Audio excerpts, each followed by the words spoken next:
Number 15. Daniel Defense AR-15 DDM4 V7, $1,900. You've probably heard that Daniel Defense generally puts out top-shelf rifles and accessories. While industry accolades and name recognition are impressive, it doesn't mean that newer generations hold up to the same hype. Equipped with everyone's favorite mid-length gas system, the V7 spices up the classic AR build with a few extras. Add-ons include an improved flash suppressor, angled pistol grip, and grip and rip charging handle. At its core, the V7 aims its sights squarely on top-tier consumers who want more than just a run-of-the-mill AR and the dollar bills to throw at the first-class build. The barrel comes topped with a 15-inch M-LOK MFR handguard, carrying a full array of M-LOK slots. There's plenty of room for accessories, not to mention there's a Picatinny rail up top for optics. The gun came with a fixed set of DD iron sights. They're not foldable, but they don't get in the way even with an optic mounted. The handguard brings along two separate QD sling mounts, a standard position sitting forward of the receiver and the other angled higher. These locations address the ever-present problem of support hand entanglement. The mag well is equipped with a little beveling on the interior. This creates a more dramatic funnel inwards towards the chamber. What does that mean for the shooter? A helping hand that guides reloads, making things flow a bit faster. Speaking of mags, DD mags are built to hold 32 rounds instead of the normal 30. Extra capacity means that you're free to ditch a couple of rounds if you're concerned about spring tension on fully stuffed mags. Another departure from traditional ARs you'll find on the V7 is the pistol grip's shallow angle. Admittedly, this one's a bit weird. In theory, you'd be a fan, but it's lackluster in practice. While the approach tries to find an ergonomic angle that reduces wrist strain, the opposite is true. Number 14. Remington 870DM, $770. The Remington 870DM is a detachable mag pump action shotgun that is garnering a great deal of interest and both positive and negative comments. The tube-fed shotgun just works so well with so little complaint. The only attention it received was a long extended mag tube. It is interesting that Remington did not choose a self-loading shotgun. Then there is the mag, which at 6 shells is hardly a high-capacity type. Just the same, the shotgun bears study as it offers many advantages for both individuals and police departments. The pump-action shotgun is a model of reliability, and the Remington 870 among the most respected. Since the pump-action shotgun is manually operated, the power or recoil impulse of the shells doesn't matter. Low brass birdshot or magnum buckshot is equally reliable in the pump-action shotgun. The shooter manipulates the action, and a trained shooter can be pretty fast with a smooth shotgun such as the Remington 870. With some 11 million Remington 870s sold, it isn't an unknown quantity.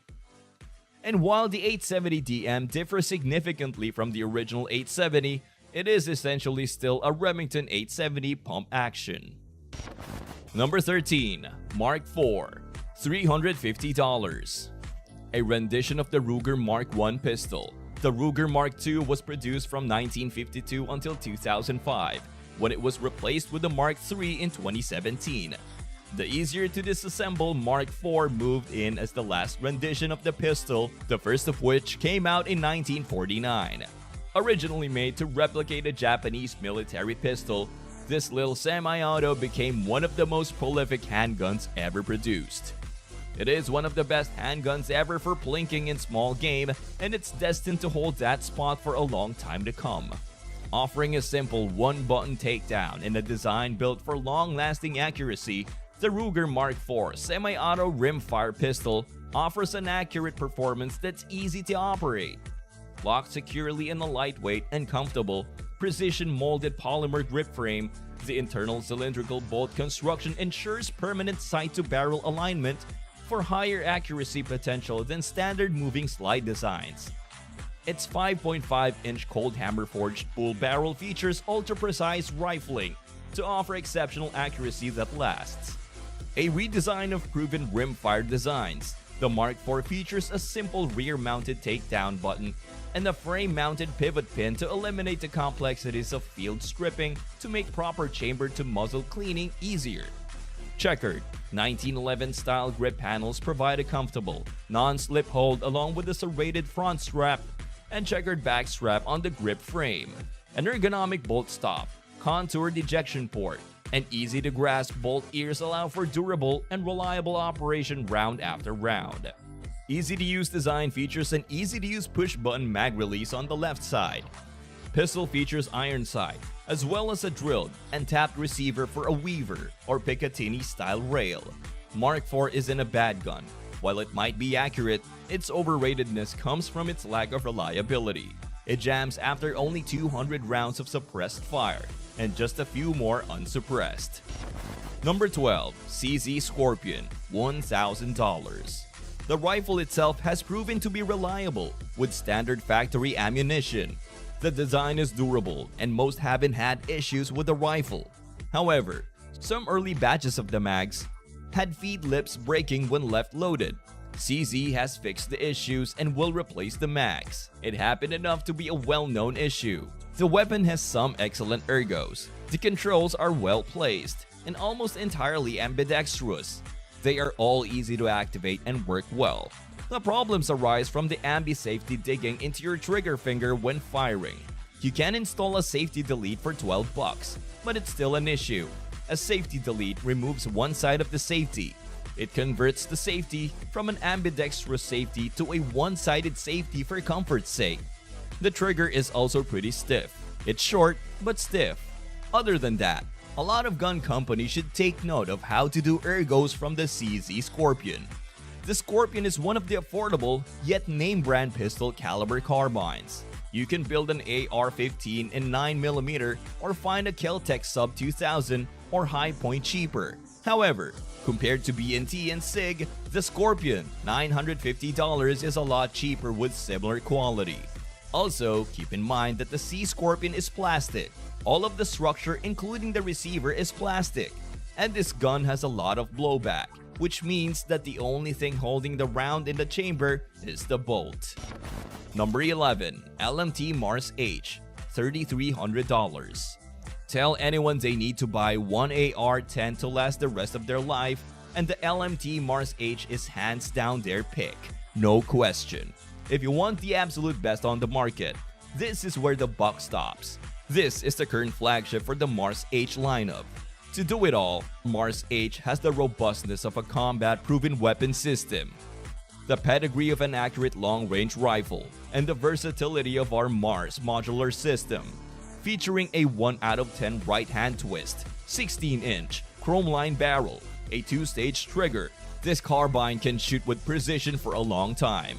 Utilizing the LMT patented monolithic rail platform, MRP, the only true monolithic rail platform milled from a single solid piece of aerospace aluminum forging. It utilizes 2 locking bolts accessible from the side of the receiver to lock in the barrel extension. This patented technology engages the barrel extension for a full 360 degrees around the extension and makes the barrel removable within seconds with a turn to zero of the same barrel. One receiver can utilize numerous barrels of varying length, material, and caliber. All models come with a fully ambi lower that includes mag release, bolt catch/release, and safety. Most of the models come in 7.62 by 51 NATO only, but the DMR version is also offered in 6.5 Creedmoor. A monolithic upper blends into the handguard in one unit for unparalleled strength and rigidity. LMT also makes its own EDM machine 2-stage trigger that are simply perfect. However, they aren't cheap, and one may argue that there's just really not point to an AR-10. It's just an older and heavier version of the AR-15. Even the ammo weighs a lot. In fact, .556 weighs 1/3 of the weight of .308. Number 10. The Glock 19, $550. The Glock 19 comes with a reputable manufacturer, known for pushing the envelope with each new model. Ever since the establishment of the company in Austria in 1963, Glock has been synonymous with quality and reliability. Its steady growth coincided with the Glock brand being used both by police and military forces, as well as in commercial settings. The first Glock 19 came out way back in 1988, and each new model has won universal acclaim. This model is no exception. We are pleased to report that it indeed delivers on its promises. The Glock 19 is a powerful, accurate, no-frills semi-auto handgun. The fact that it comes from a brand whose models have become standard equipment of professional law enforcement also makes it a very good choice for your personal protection. With a caliber of 9x19mm, this model is 7.28 inch long and 1.18 inch wide. Unloaded, it weighs 23.65 ounces. The standard mag capacity of the Gen 4 is 15, although there is an option of fitting in the 10, 17, 33 variant. Namely, all Glock mags are the same size in terms of width. Therefore, it is possible to fit a larger one in this handgun. The Glock 19 has a Colt hammer-forged barrel and utilizes a matte black nitration finishing process. Its frame is made of reinforced polymer. The fact that the frame uses plastic as the main material may turn off some folks. However, do not let that fool you. The material used here is, well, indestructible. For ease of use, the front side of the frame has finger grooves that come in very handy for using the pistol in any kind of weather. In addition, it has a steel barrel and a black melanite slide finish. As we have grown accustomed to when it comes to Glock models, the mag can be effortlessly removed, even after long periods of use. Retracting the slide is also not a problem. A quick pull of the takedown lever will do the trick. After that, the recoil spring assembly and barrel can be removed. The procedure is not difficult to repeat, and you will be good to go. Also, in terms of regular maintenance, most models will need the occasional greasing. However, not as much as some other handguns. So, in that regard too, it's rather user-friendly. However, it is not perfection. It never was. It never will be. The Walther PPQ? You'd be onto something. But let's get real. The trigger sucks. The polymer sights are flimsy. The grip angle isn't actually that great. Number 9. Sig Sauer P320C, $500. If one gun has been eating Glock's lunch, it's been the P320C. Every day, it seems like law enforcement departments are adopting the P320, and we can't forget the military's adoption of the pistol. The compact variant hits us with a 15-round mags, a barrel length of 3.9 inches, and a width of 1.4 inches. Sig loves to make a variety of configurations, and the P320C comes in seemingly half a dozen different variants. The standard model is what we'll be referencing today. The gun's main draw will be its modularity. The internal FCU is the actual gun portion, so this lets shooters easily remove the FCU and swap grip modules and slide sizes. Besides that, Sig includes real all-metal sights that are almost always Sig Light night sights. They also offer numerous optics-ready models, ambidextrous or reversible controls, and that 1911-like angle we all adore in the good old US of A. What does Glock do better? Provides mags at a decent price point. Sig is quite proud of their Italian-made mags. Beyond that, it's tough to justify the Glock 19 in favor of the P320C. Number 8. 1911, $1,500. The gun is used in a lot of movies. Pretty much any period war film is going to be covered with these. At the same time, because of the unassuming nature of the 1911, you're almost always going to see someone carrying this in a movie. From Dean in Supernatural, with a beautifully engraved Colt, to Walter from The Big Lebowski, using a 1911 to enforce bowling rules. Kimber builds the world's finest 1911 pistols right here in America. Something that makes sense, as few things are as American as a 1911 .45 ACP.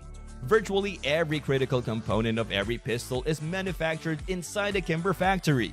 The finest raw materials came through the front gate and Kimber does the rest, the only way to ensure that every part meets unequaled standards. America's best shooters keep choosing Kimber.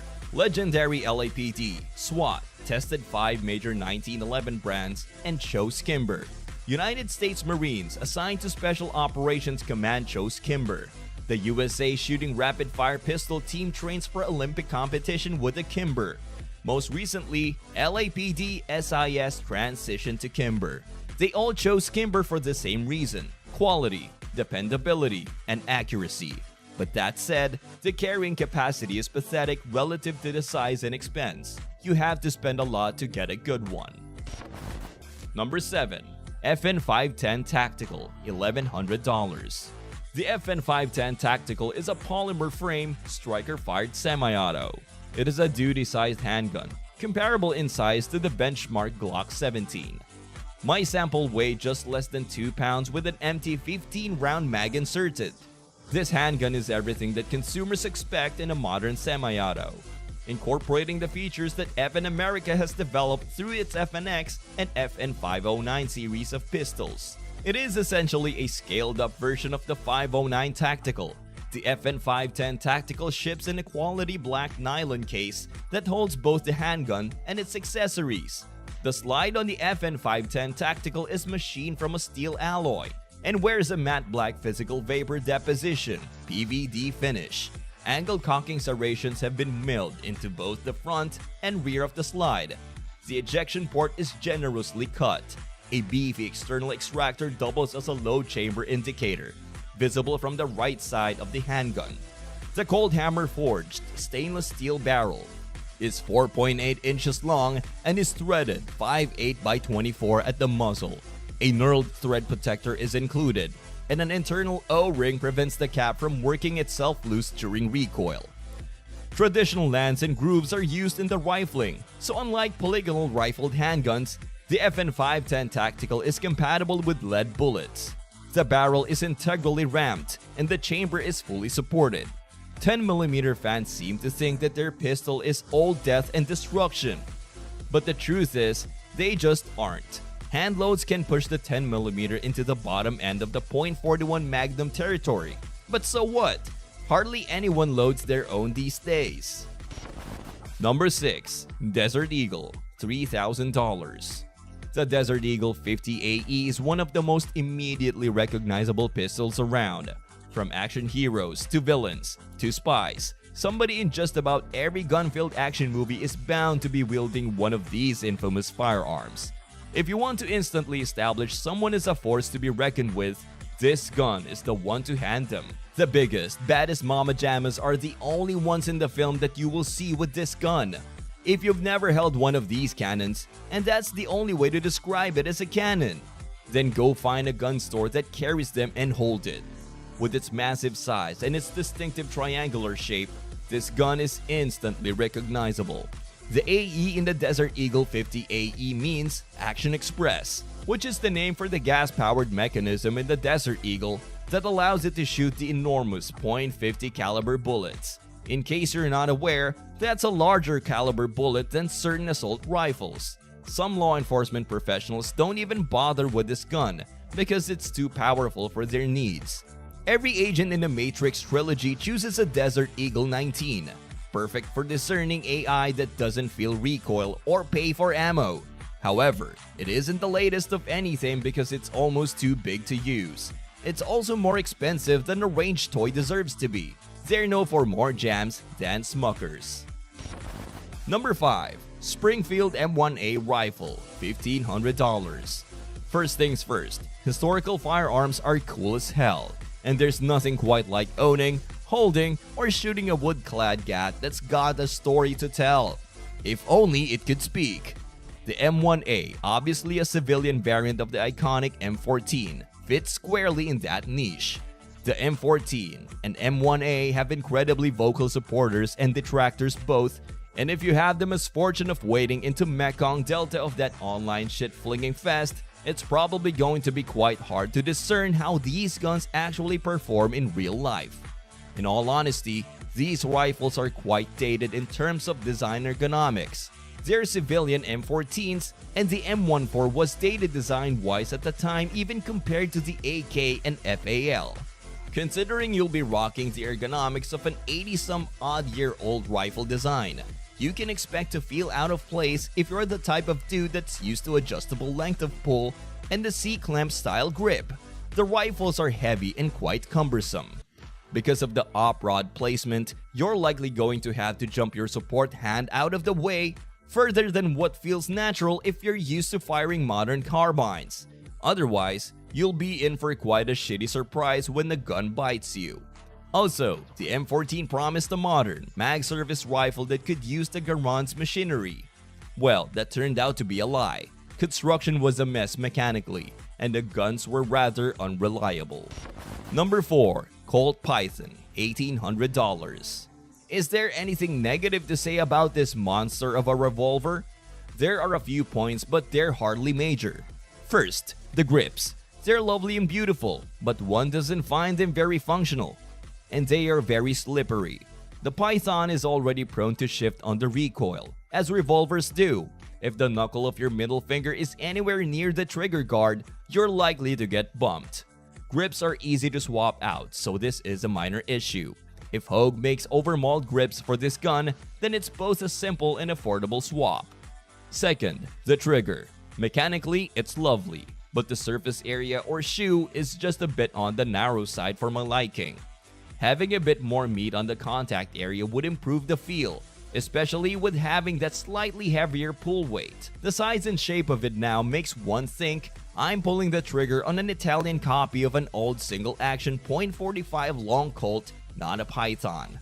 Third, and this is purely based on opinion, but for the price and quality of this gun, one would rather feel like having some provisions for mounting optics would have been nice. Granted, purists would probably give me the stink eye here, as adding screws or nails along the top would make the gun less pretty and would deter from the original, which it absolutely would.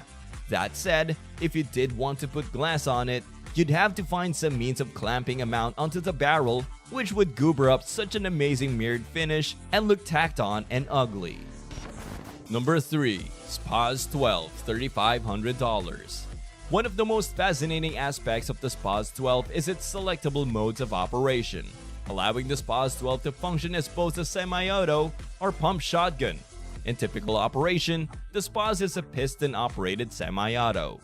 However, with a click of a button on the underside of the gun, you can slide the handguard slightly rearward, freeing the handguard from the heat shield and binding it to the gas piston.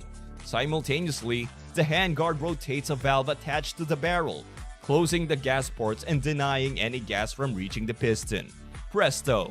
The Spaz is now a pump shotgun. But why? The Spaz was originally designed to be used by police and military, in a role where less than lethal rounds such as beanbag or pepper ball rounds could be mission requirements. These specialty types of ammunition didn't provide an adequate amount of oomph to cycle the large piston in semi-auto. So, instead of going back to the drawing board, a pump operational was ham-fistedly designed into the gun. The biggest drawback to pump operational is that the action spring is still behind the piston. So when you shuck an empty shell, you're also pumping against the force of the action spring, making for a much more forceful effort than any traditional pump action. Make no mistake, the Spaz 12 isn't a pump or auto shotgun. It's really a semi-auto action by design, with a fairly hokey additional feature of being able to be pumped in a pinch. If you buy one thinking of using it primarily as a pump shotgun, you'll have a bad time. Number 2. Taurus Judge, $400. When Taurus introduced a .45, .410 revolver, it found instant popularity and sales. The series was dubbed the Judge when the company discovered the .410 revolvers were popular as a defensive sidearm for judges.